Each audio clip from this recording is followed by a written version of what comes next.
সুনামগঞ্জ প্রাকৃতিকভাবে ঝুঁকিপূর্ণ একটি জেলা। এখানে বন্যা হয় বেশি আর খরার সময় ফেটে যায় মাঠঘাট, ফসলি জমি। শুক্রবার সুনামগঞ্জ সদরে এক অনুষ্ঠানে কৃষিমন্ত্রী মোহাম্মদ আব্দুস শহীদ এসব কথা বলেন।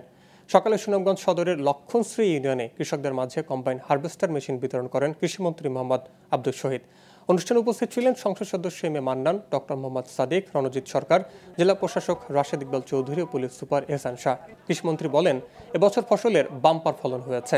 কৃষকরা যেন ধানের ন্যায্য মূল্য পায় সেজন্য সংশ্লিষ্ট কর্মকর্তাদের নজর রাখতে বলা হয়েছে। সব ধরনের সিন্ডিকেট ভেঙে দেওয়ারও আহ্বান জানিয়েছেন কৃষিমন্ত্রী।